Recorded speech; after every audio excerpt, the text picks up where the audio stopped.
La méthode s'appelle le design fiction, dans le sens où il est spécialiste du changement.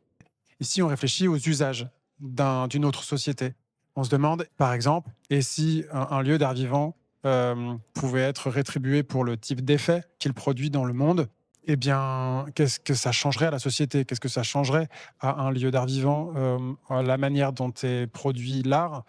Alors le design fiction, au moment où l'ONDA a 50 ans, c'est une façon de se penser, comme un organisme qui pendant 50 ans a soutenu un secteur en développement et de se penser dans les 50 années à venir, surtout.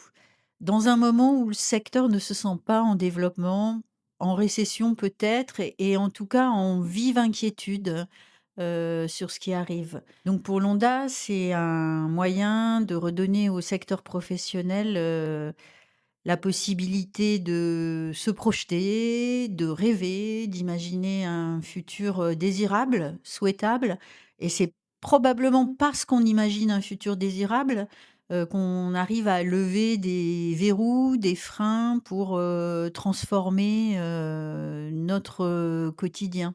Ce qui s'est passé aujourd'hui à la MC 93 pendant un jour et demi, nous avions 5 agences régionales et la région Hauts-de-France qui ont invité une quinzaine de personnes chacun pour créer des groupes hétérogènes d'acteurs qui ne sont pas limités au secteur des arts vivants et qui ont essayé de réfléchir ensemble à comment ce futur pourrait se déployer.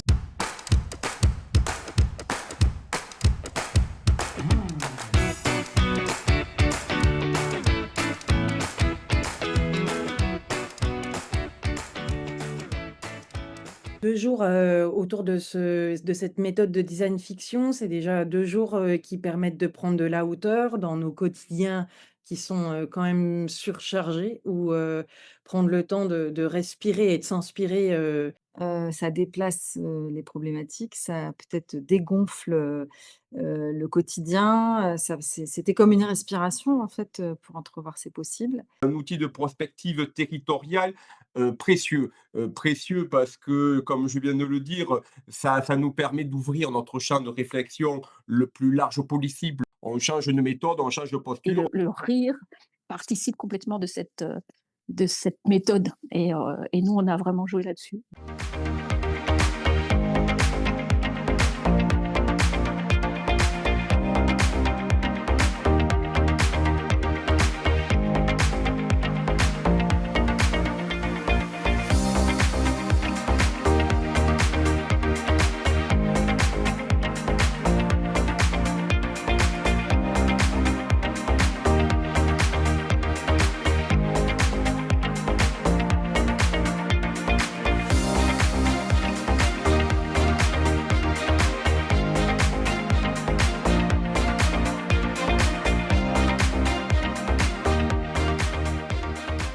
On a imaginé un lieu, interespèces, c'est-à-dire que dans notre lieu culturel, alors nous, on est allé jusqu'en 2100, on était arrivé à une époque où on se comprenait, entre espèces vivantes, donc entre êtres humains et animaux.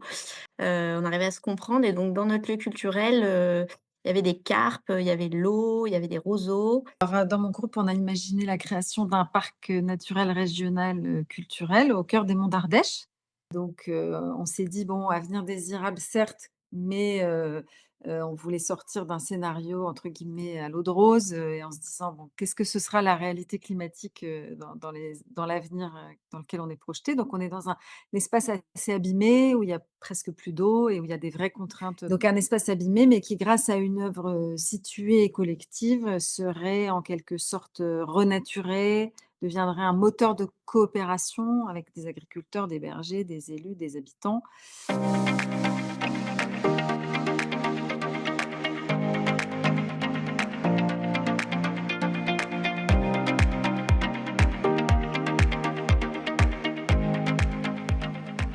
Dans la démarche générale du projet, l'approche repose sur les fictions et les travaux de création qui ont été produits à différentes étapes du processus. Donc en 2024, la première fois, puis aujourd'hui en 2025 à la MC 93 de Bobigny.